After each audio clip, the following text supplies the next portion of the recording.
तो आज से कुछ समय पहले, मतलब 1 साल पहले, मैं और मेरे ऑनलाइन दोस्त रोज की तरह किसी फालतू चीज पे आर्ग्यूमेंट कर रहे होते हैं कि क्यों हाथी कूद नहीं सकते और कैसे अगर तुम कंबल से पैर बाहर निकाल के सोते हो तो कोई मॉन्स्टर या चूड़ैल आके तुम्हें कच्चा चबा जाएगी, पर अगर तुम पैर अंदर करके सोते हो तो तुम्हारा कोई कुछ नहीं करेगा। फिर पैर अंदर कर लिया। तू अगली बार मिल, बताता हूँ तुझे। चैन से सोएगा ना अब तू। ले तेरा लाइट ऑन कर दिया, अब ठंड में बिस्तर से उठना पड़ेगा। ले तेरा पंखा भी ऑन कर दिया अब तो ऐसी किसी बात पे आर्ग्यूमेंट चल रहा होता है तो उसी बीच न जाने मेरे दिमाग में क्या आता है और मैं बोलता हूँ, तुम लोग अच्छे लोग हो, हमें मिलना चाहिए। ये सुन के भैया सन्नाटा मच गया। हाँ क्या बोला तूने? आयु तुझे पता है ना ऑनलाइन दोस्त कभी मिल नहीं सकते। इनफैक्ट ऑनलाइन दोस्त जैसी तो कोई चीज ही नहीं होती, हम सब तो रोबोट है। आयु तू हमारा दोस्त हो ही नहीं सकता, हम जा रहे हैं। फिर उन लोगों ने एक दूसरे के गले में हाथ डाला और न जाने क्यों गुस्से में डोरेमोन का थीम सॉन्ग गाने लग गए, वो भी तमिल में।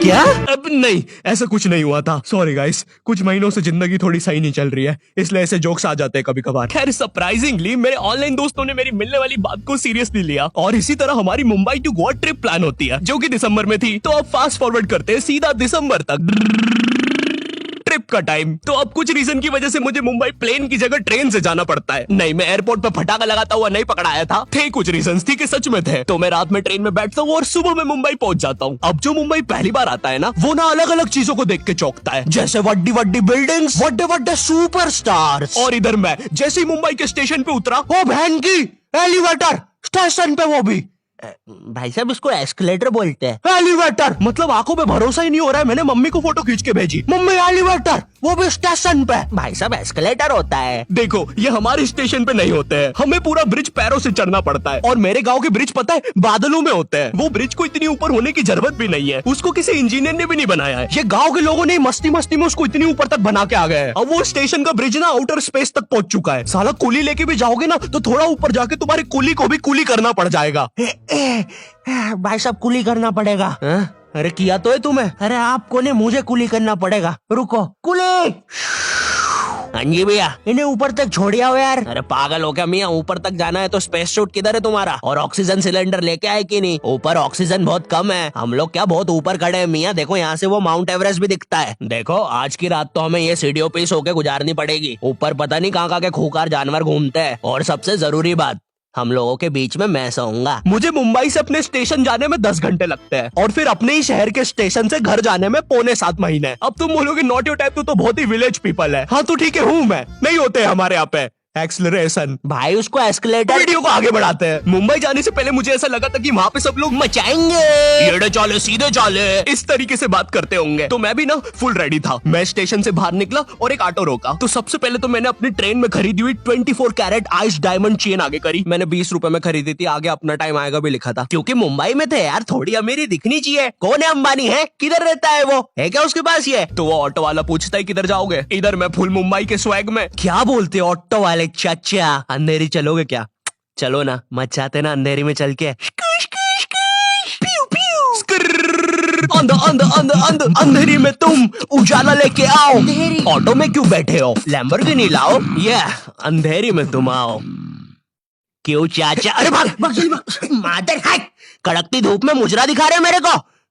अभी भी ज्यादा दूर नहीं गए, ऑटो से चीप सकता हूँ। हम लोग हमारी मुंबई के अपार्टमेंट आ जाते हैं, वहाँ पर थोड़ा सा रेस्ट करते हैं, क्योंकि स्टेशन से अपार्टमेंट तक तो हम भगते भगते आए थे। वो ऑटो वाला पीछे पड़ा था ना। क्यों पीछे पड़े हो हमारे? जाओ ना। नहीं मजाक कर रहा हूँ। 700 रुपए की टैक्सी करनी पड़ी थी अपार्टमेंट तक। 700 रुपए की। 700 रुपए पता भी है कितने होते हैं? 700 रुपए में पता है तुम मुंबई में क्या क्या कर सकते हो? तुम कर सकते हो 700 रुपए में तुम 700 रुपए में वापस उसी टैक्सी में बैठ के स्टेशन जा सकते हो।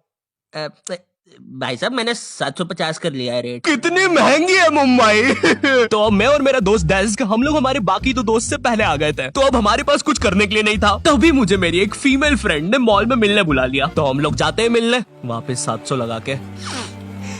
ये मुंबई भी ना। तो मेरी दोस्त ने ना मुझे एक मूवी देखने बुलाया था, अवतार। मूवी में ज्यादा कुछ खास था नहीं, कुछ नीले लोग नंगे होके पानी में भाग रहे होते हैं रोबोट मशीन से बच के। ये मूवी मैंने 3D में देखी थी, ज्यादा कुछ चेंज नहीं हुआ। अब बस वो नंगे लोग मेरे साइड से निकल के भाग रहे थे। हम ये जंग जीत के रहेंगे। सर वो सब तो ठीक है, वो आदमी कौन है?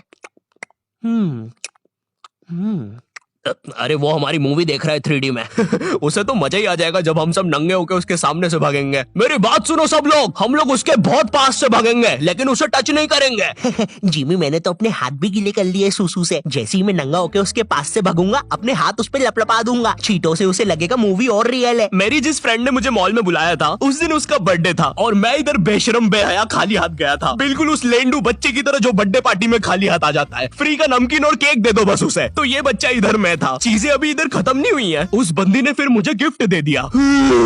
चीजें अब सीरियस हो गई है। दुनिया का सबसे बड़ा क्राइम इधर, ठीक है इधर है, और फिर आता है किसी के बर्थडे पे उनसे ही गिफ्ट ले लेना इधर। पहले तो मुझे समझ में नहीं आया कि ये बंदी मुझे टॉन्ट मार रही है कि सच में गिफ्ट दे रही है। मुझे उस समय इतनी ज्यादा शर्म की अनुभूति और आभास हो रहा था, मेरा मन कर रहा था उठ के भाग जाऊं वहां से।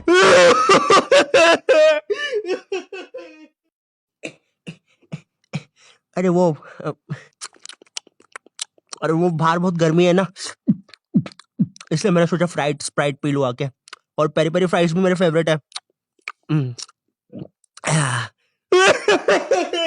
देखो अगर उस टाइम में चाहता तो अपने पीछे वाले जेब से बटवा निकाल के एक 50 का करारा नोट और 1 रुपया लगा के बड्डा लिफाफा बना के उसे दे देता, लेकिन मैं कोई 80 साल का दादाजी नहीं हूँ और वो भी मेरी पोती नहीं है, तो अब मैं कुछ कर नहीं सकता था। इसलिए मैंने बेशर्मों की तरह उसका गिफ्ट ले लिया और कमियां भी निकाल रहा हूँ। घड़ी तो अच्छी लाई हो तुम, लेकिन फास्ट ट्रैक की लाती तो अच्छी है घड़ी।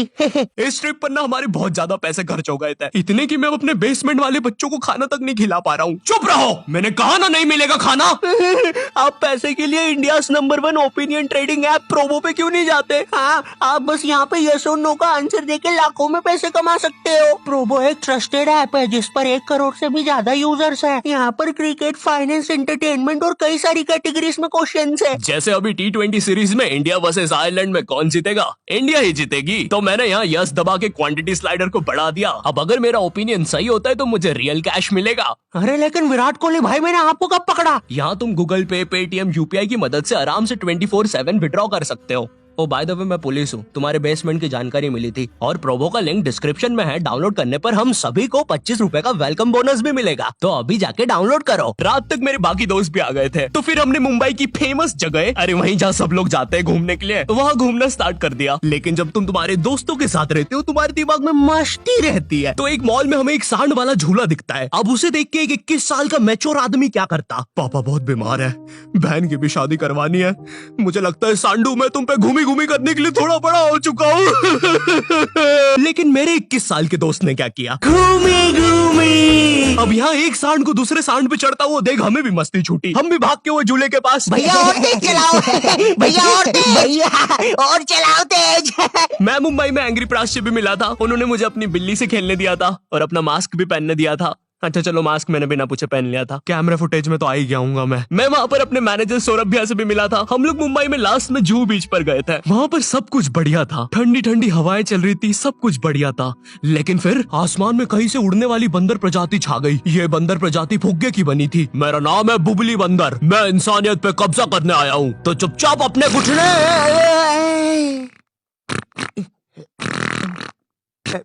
है दोस्त, क्या तुम प्लीज मेरी बूंद में हवा भर सकते हो? मुझे तुम्हारी दुनिया पे कब्जा करना है, प्लीज। मुझे कोई दिक्कत नहीं है। कमलेश, कमलेश। हाँ मैंने सुन लिया था पहली बार में ही। कमलेश मैं जानती हूँ हम दोनों ज्यादा क्लोज नहीं है, लेकिन इसका मतलब ये नहीं तुम एक बंदर के साथ संबंध बना लोगे। मैं जा रही हूँ। कमलेश जाने दो उसे, मैं तुम्हें उससे भी ज्यादा चीजें दे सकता हूँ। मुंबई के बाद हम लोग निकलते हैं गोवा के लिए। गोवा काफी चिल जगह थी। मैं वहाँ पर काला भी हो गया था दिन भर बीच पर धूप में भटकने के कारण। सच में वहाँ पर धूप तो बहुत ही ज्यादा थी, मतलब इतनी ज्यादा कि जमीन के अंदर से लोग बाहर आ रहे थे या अंदर जा रहे थे। कोई मुझे बताएगा ये क्या हो रहा है यहाँ पे? गोवा में ना तुम ऐसे बीच पे राइड्स वगैरह कर सकते हो, जैसे जेट स्की। इसमें ना तुम्हें आगे टंकी पे बिठा लेंगे बच्चे की तरह और पानी का एक चक्कर काट के वापस ले आएंगे। ये चलो ना। अरे हो गया भैया, अरे हम तो किनारे से ही वापस आ गए। इसके बाद आती है कुछ जानलेवा राइड्स, डेंजर राइड, जिसमें तुम्हें बोट से समुद्र के बीचों बीच ले जाएंगे और पतंगा बना के उड़ा देंगे। एक और चीज रहती है, जब तुम समुद्र के बीचों बीच पहुंचते हो ना, तो वो बोट वाला तुमसे पूछता है कि तुम्हें पानी में जाना है क्या। तो अब यहाँ पे जिसको तैरना नहीं आता है वो तो कुछ नहीं बोलेगा, लेकिन उस समय मेरे दिमाग में पता नहीं क्या चल रहा था कि मुझे पूरे गोवा के एक्सपीरियंस लेने हैं। मुझे तैरना नहीं आता है, मैं उतर गया समुद्र में। शुरुआत के 2.25 सेकंड तो कुछ भी नहीं हुआ, फिर पानी मुझे नीचे खींचने लगता है। ये तो कुछ भी नहीं, अब मैं बोट से भी दूर जा रहा हूँ धीरे धीरे। भैया भैया भैया भैया घंटा नहीं सुन रहा मेरी बात, मेरी इधर फटी पड़ी है, मैं कुछ भी चिल्ला रहा हूँ पानी में। भैया बीमारी है मुझे, ले लो ऊपर। भैया मैं माँ बनने वाला हूँ, ऊपर लो। उस समय कोई दूर से शार्क वार्क भी देख रहा होता ना तो उसे भी दया आ जाती। ओए बच्चे को क्यों परेशान कर रहे हो बे? चलो ऊपर लो इसको, खा लूंगा वरना इसे। चलो बेटा ऊपर चढ़ो तो। हाँ चलो चलो। जैसे तैसे वो बोट वाले ने मेरे को ऊपर लिया। अरे भैया क्या बच्चे ऐसे चिल्ला रहे थे? स्विमिंग सिखा रहे थे तुमको? अच्छा समुंदर में वो भी? तेरे को ड्राइविंग सिखाने का बोलता तो तू तो रॉकेट में बिठा देता मेरे को, पागल। सबने ना मेरा बहुत मजाक उड़ाया कि पानी में गया बच्चों जैसा रो रहा था, लेकिन वो कहते हैं ना सबका टाइम आता है। हम लोग ना उसके बाद एक बनाना राइड पे जाते हैं जिसपे तुम एक बनाना शेप चीज पे बिठाते हैं और उसे नाव से खींचते हैं और बीच समुद्र में ले जाके फेंक देते हैं। तुम्हें पहले नहीं बताएंगे कि तुम्हें फेंकने वाले हैं। उसने हम सबको लेके गया और फेंक दिया। अब सब मुझसे भी गंदे रो रहे हैं पानी में। भैया हम मर गए। पीछे लाइफ गार्ड आ रहा है। अरे भैया इतनी दूर जाओगे तो सच में मर जाओगे। मेरे पास क्लिप पड़ी इधर सबकी रोते हुए, मैं लगा दूंगा। मैं तो करना अरे कुछ नहीं होता, नहीं करना, मैं मरना क्या? चुप रहो। नहीं करना भाई। पर खैर कुछ भी बोलो, ये ट्रिप मेरे लिए one of the best trip थी अपने दोस्तों के साथ। आई होप तुम्हें ये वीडियो पसंद आई होगी, और अगर नहीं भी आती है तो बस इतना सा रुक जाओ, ठीक है? बस इतना सा। मैं एक बहुत ही प्यारी चीज पर काम कर रहा हूँ, ठीक है? बस वो आ ही गई, ये यहीं पे ये बस आ गई। और अगर तुम्हारे पास भी किसी चीज का ओपिनियन है तो अभी प्रोमो डाउनलोड करो, तुम्हें वेलकम बोनस में 25 रुपए में मिल जाएंगे। पर खैर इस वीडियो को लाइक करना मत भूलना, एम करते 8 लाख लाइक्स के लिए, ठीक है? मुझे पता है तुम कर सकते हो, ठीक है? अभी करो। एंड चैनल पे नए हो तो सब्सक्राइब कर देना। मैं मिलता हूँ तुमसे नेक्स्ट वीडियो में जो की बहुत जल्दी आने वाली है। तब तक के लिए बाय।